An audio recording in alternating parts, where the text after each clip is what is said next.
नमस्ते बच्चों, कैसे हो आप सब। तो मेरे प्यारे बच्चों, हमने पत्र लेखन जो है बहुत अच्छे से पढ़ लिया है और उम्मीद है कि भविष्य काल में अगर आपको पत्र लिखने का मौका मिला या पत्र लेखन करना पड़ा तो आप बहुत अच्छे से पत्र लेखन करेंगे। इसके साथ हमने डायरी लेखन, ईमेल आईडी भी आपको सिखाया है, शायद वो भी आप बच्चे अच्छे से समझ गए होंगे। आज हम वृत्तांत लेखन के बारे में पढ़ने वाले हैं। अब वृत्तांत लेखन क्या होता है, तो इसको अंग्रेजी में रिपोर्ट राइटिंग भी कहते हैं। अब जैसे आप बच्चों को इंग्लिश में ये टॉपिक होगा रिपोर्ट राइटिंग, लिखने का तरीका जो है वो सेम ही है, बस लैंग्वेज का डिफरेंस है। अब ये जो वृत्तांत लेखन है इसको और एक शब्द है प्रतिवेदन लेखन या रिपोर्टाज लेखन। सब भाई बहन है, सबका अर्थ एक ही है। ये मैंने क्यों बताया आपको, कभी कभी अगर आपको एग्जाम पर ऐसे क्वेश्चन पेपर में आया कि इस विषय पर प्रतिवेदन लेखन लिखो, तो आप बच्चे ये प्रतिवेदन लेखन क्या होता है, ये तो हमने कभी सुना ही नहीं है। इसीलिए मैंने आपको बताना चाहा कि वृत्तांत लेखन को प्रतिवेदन लेखन भी कहते हैं, रिपोर्टाज लेखन भी कहते हैं और अंग्रेजी में रिपोर्ट राइटिंग कहते हैं। अब इस वृत्तांत में हमें क्या लिखना होता है, तो एक सीधी सी बात है, में कोई बहुत बड़ी बात नहीं है। क्या लिखना है, जो घटना हो गई है उसका विवरण, हमें पूरा विवरण आना चाहिए, लेकिन संक्षिप्त भाषा में या संक्षिप्त में लिखना है।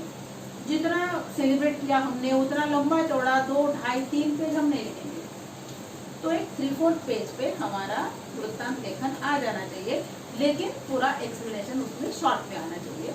इसको कहते हैं वृत्तांत लेखन। अब वृत्तांत लेखन लिखते समय हमें किन बातों का ध्यान रखना चाहिए या बहुत ध्यान रखना अति आवश्यक है, तो मैंने बोर्ड पर एक ऐसे पॉइंट लिखे हैं।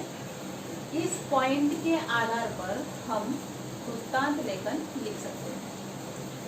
अब मैं आपको बताती हूँ कि इस पॉइंट कितने पॉइंट है, कौन से पॉइंट में क्या लिखना है, लेकिन आप बच्चे इसके पहले इसका स्क्रीनशॉट ले लीजिए। स्क्रीनशॉट लेने के बाद इसको नोटबुक में नोट डाउन करो तो आपको वृत्तांत लेखन बहुत अच्छे से लिखने आएगा। तो प्लीज आप इसका स्क्रीनशॉट लें।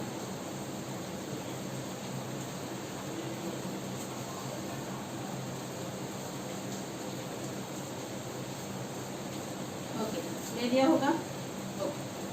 तो अब ये जो देखो पहला टॉपिक है शीर्षक, सबसे इम्पोर्टेंट पॉइंट है, इसको 1 मार्क होता है। जो भी आपको क्वेश्चन दिया है, एग्जाम्पल, तुम्हारे विद्यालय ने जो क्रीड़ा महोत्सव मनाया उसका वृत्तांत लेखन लिखिए, ऐसा आपको क्वेश्चन में रहेगा। तो आपको सबसे पहले मिडल में थोड़ा सा हाईलाइट करके शीर्षक देना है। जैसे देखो मैंने दिया है आपको, पाठशाला का शानदार क्रीड़ा दिवस। आप जब रिपोर्ट आज लिखेंगे तो उधर हमें शीर्षक ऐसा वर्ड नहीं लिखना है, ये तो आपके लिए है, ये शीर्षक वर्ड नहीं रहेगा, ये बीचों बीच ये रहेगा पाठशाला का शानदार क्रीड़ा दिवस, मतलब स्पोर्ट्स डे जो हमारे स्कूल में होता है। पहला पॉइंट शीर्षक याद रखें प्लीज। सेकंड है दिनांक, थर्ड है दिन और फोर्थ है स्थल। ये जो 3 मुद्दे हैं ये बहुत ही आवश्यक है, क्योंकि जैसे मैंने आपको कहा इसको 1 मार्क होता है, तो 1, 2, 3 मिलके इसको 1 मार्क होता है। अब हम इसकी शुरुआत कैसे करेंगे कि 19 जून 2020 को हमारे विद्यालय ने, अब हमें स्थल लिखना है, हमारे विद्यालय ने सेंट जेवियर्स मैदान में क्रीड़ा उत्सव बहुत शान से मनाया। ये तुम्हारा पहला पैराग्राफ हुआ, इसमें ये सारे 3 क्वेश्चन। उसके बाद जब हमारा कोई फंक्शन होता है तो फंक्शन में व्यक्ति विशेष मतलब कोई स्पेशल व्यक्ति को हम इनवाइट करते हैं, उसको चीफ गेस्ट के रूप में बुलाते हैं, या कार्यक्रम का कोई अध्यक्ष, तो जो भी है उसका हमें नाम लिखना है। एग्जाम्पल कि हमारे इस फंक्शन में समारोह में अतिथि के रूप में हमारे विद्यालय के प्रधानाचार्य ही है, ऐसा समझो। तो आपको क्या लिखना है इधर व्यक्ति विशेष कार्यक्रम में। अब आपने पहला पैराग्राफ क्या लिखा कि अभी जो डे है वो आप लिखना, तो मैंने इधर लिखा है 19 जून 2020 को शुक्रवार के दिन हमारे विद्यालय ने सेंट जेवियर्स मैदान में क्रीड़ा दिवस मनाया। First paragraph. अब सेकंड पैराग्राफ जो है उस सेकंड पैराग्राफ में व्यक्ति विशेष आएगा, जैसे शानदार क्रीड़ा दिन का अध्यक्ष हमारे ही पाठशाला के प्रधानाचार्य जी के हाथ से मनाया गया। उनके हाथ से कार्यक्रम शुरू करते हुए दीप प्रज्वलित किया गया। ये हो गया व्यक्ति विशेष या कार्यक्रम का अध्यक्ष। अब इसके बाद घटनाक्रमानुसार परिच्छेद परिवर्तन। जो घटना हो चुकी है वो कैसे हुई, उस हिसाब से आपको परिच्छेद मतलब पैराग्राफ और परिवर्तन मतलब उसको चेंज करना है। अब आपको क्या लिखना है कि कार्यक्रम आपने कैसे शुरू किया। जैसे सवेरे 10 बजे से हमारा कार्यक्रम शुरू हुआ। काफी संख्या में विद्यार्थी और शिक्षक उपस्थित थे। कार्यक्रम की अध्यक्षता हमारे ही विद्यालय के प्रधानाचार्य ने की। सबसे पहले कबड्डी प्रतियोगिता हुई, उसमें काफी विद्यार्थियों ने भाग लिया था। उसके बाद आपको अलग अलग स्पोर्ट्स के नाम लिखने हैं कि कौन कौन से स्पोर्ट तुम्हारे विद्यालय ने मनाए या कौन कौन से स्पोर्ट खेले गए। ये आएगा घटनाक्रमानुसार परिच्छेद परिवर्तन। अब आप बच्चों को एक बात याद रखना है कि जो भी हम परिच्छेद परिवर्तन करेंगे उसकी जो भाषा है एकदम शुद्ध होनी चाहिए, सरल होनी चाहिए, सिंपल, कि जो पढ़ रहा है उसको अच्छी तरीके से समझ में आनी चाहिए। और एक इम्पोर्टेंट बात कि भूतकाल में लिखना है। इसमें प्रथम उत्तम पुरुषवाचक सर्वनाम जो होता है, आपको पता है ग्रामर में फर्स्ट पर्सन, जैसे मैं, मेरे लिए, हमारे, हमने, ऐसे शब्द इसमें प्रयोग नहीं करेंगे। तो हमें भाषा जो है वो भूतकाल में लिखनी है। क्यों लिखनी है भूतकाल में? क्योंकि घटना हो चुकी है और जो घटना हुई है उसके बारे में हमें रिपोर्ट करना है, वृत्तांत लिखना है। तो ऑब्वियसली हम मना रहे हैं ऐसा लिखेंगे क्या? नहीं, हमने मनाया, ऐसा हुआ, ऐसा खेल खेला गया, ऐसा लिखेंगे। याद रखना मोस्ट इम्पोर्टेंट बात कि वृत्तांत लेखन हमें भूतकाल में ही लिखना है। उसके बाद आपको आभार, थैंक यू, ऐसा लिखना होता है। अब ये जो घटनानुसार परिच्छेद परिवर्तन है, जैसे मैंने आपको कहा कि प्रतियोगिता के नाम लिखो, ओके, प्रतियोगिता के नाम लिखे, उसके बाद तुम्हारा सेकंड पैराग्राफ कंप्लीट हो गया। अब थर्ड में क्या लिखेंगे कि अध्यक्षता के हाथ से, मतलब जहां पर क्रीड़ा दिवस मनाया गया वहां पर मेज पर अलग अलग उपहार रखे हुए थे जो अध्यक्षता के हस्ते दिए जाएंगे प्रतियोगिता खेलने के बाद। रंगमंच सजाया गया था, ये सेकंड पैराग्राफ में था। उसके बाद आपको आभार प्रकट करना है। कैसे? अब जो चीफ गेस्ट थे, अब उनको थैंक यू कहना है या उनको पुष्पहार पहनाना है या कुछ भी कहना है, तो आप क्या लिखेंगे कि हमारे विद्यालय के जो उप प्रधानाचार्य है उन्होंने इस समारोह के मुख्य अतिथि को पुष्पहार पहना के उनका सम्मान किया, ये भी लिखेंगे। और जो उपस्थित अध्यक्ष थे उनका आभार प्रदर्शन किया। उसके बाद समापन, मतलब कि वो जो अध्यक्ष थे उन अध्यक्ष ने आपको ये कहा कि आप हर साल ऐसे ही प्रतियोगिता में भाग ले और उसमें यश प्राप्त करें, ऐसी शुभ कामनाएं देते हुए कहानी का नहीं, समारोह की समाप्ति हुई। यहाँ पर तुम्हारा ये जो वृत्तांत लेखन का तरीका है या जो पैटर्न है वो कंप्लीट हुआ। अब आप बच्चों को एक वृत्तांत लेखन जो मैंने लिखा है मैं आपको पढ़कर सुनाती हूँ। आप ध्यान से पढ़ना, ध्यान से सुनना। पढ़ तो मैं रही हूँ, आपको ध्यान से सुनना है। वैसे आपका जो सिलेबस है, आपकी जो टेक्स्ट बुक है, उसमें भी एक सैंपल दिया हुआ है, तो वो तो आप पढ़ ही सकते हो, वो आपके पास है ही।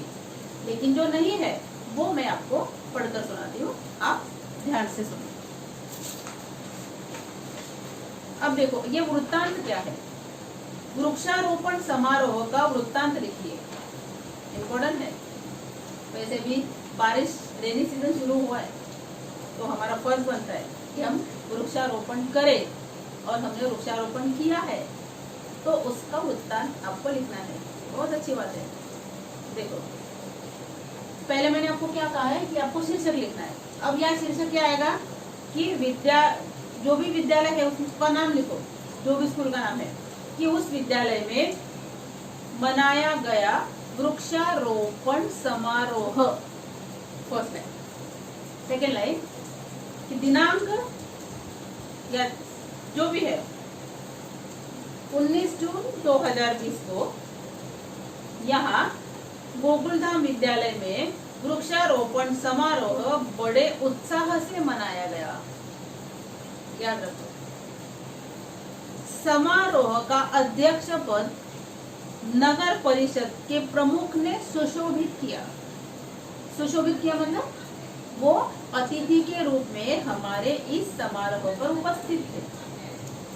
Second paragraph. वृक्षारोपण के लिए विद्यालय के सामने वाले रास्ते के दोनों तरफ 50 गड्ढे खोदे गए थे।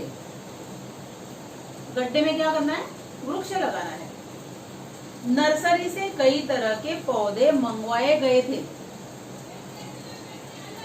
सुबह 8 बजे सभी शिक्षक और छात्राएं विद्यालय के विशाल प्रांगण में एकत्र हुए।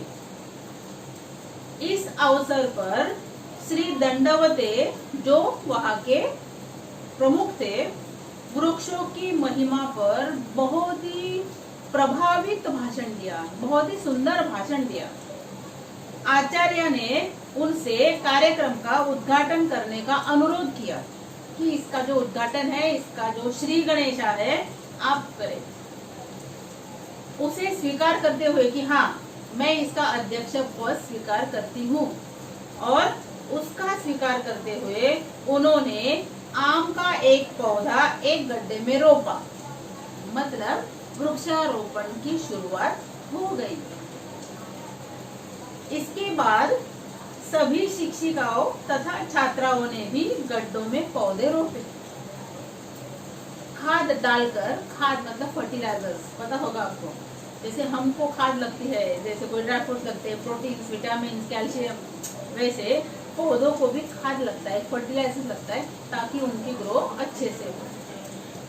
खाद डालकर उन गड्ढों को पानी से भर दिया। Next paragraph. इस अवसर पर वृक्ष हमारे मित्र है। मौका मिलना चाहिए एलोकेशन रखने के लिए। इस अवसर पर वृक्ष हमारे मित्र है विषय पर एक वक्तृत्व स्पर्धा रखी गई। वक्तृत्व मतलब स्पीच रखा गया था बच्चों का। विद्यालय के चित्रकला कक्ष में पेड़ पौधे से संबंधित एक प्रदर्शनी का भी आयोजन किया था, एग्जीबिशन का भी ऑर्गेनाइज किया था। इतने सुंदर आयोजन के लिए, बहुत अच्छा ऑर्गेनाइज किया, इतने सुंदर आयोजन के लिए उन्होंने विद्यालय की आचार्य, शिक्षिकाओं तथा छात्राओं की सराहना की। तारीफ की, प्रशंसा की। अंत में उप प्राचार्य कुमारी शैलजा ने अध्यक्ष महोदय के प्रति आभार प्रदर्शन किया। करते हैं ना कि आपने आपके कीमती वक्त में से वक्त निकाला और हमारे इस समारोह की शान बढ़ाई, इसके लिए हम आपके आभारी हैं, ऐसा आभार प्रदर्शन किया। Last paragraph. इस प्रकार शुभकामना देते हुए बड़े उत्साह उमंग भरे वातावरण में वृक्षारोपण समारोह समाप्त हुआ। इतना लेंथ या इतने पॉइंट आपके वृत्तांत में आने चाहिए। आप बच्चे इन मुद्दे का सहारा लेकर एक मैं आपको टॉपिक देती हूँ, उस पर जब नेक्स्ट लेक्चर अपना होगा तो आपको वृत्तांत लेकर लिख कर लाना है। वृत्तांत का टॉपिक लिख लीजिए, स्वतंत्रता दिवस का वृत्तांत लिखिए। मतलब तुम्हारे विद्यालय में मनाए गए स्वतंत्रता दिवस का वृत्तांत लिखिए। नेक्स्ट पीरियड में आप बच्चों को ये वृत्तांत लेकर लिख कर लाना है। हम इस वृत्तांत पर डिस्कशन करेंगे, चर्चा करेंगे, चेक करेंगे। आपको वृत्तांत लेखन बेहतरीन तरीके से समझ में आया होगा। Okay, bye bye.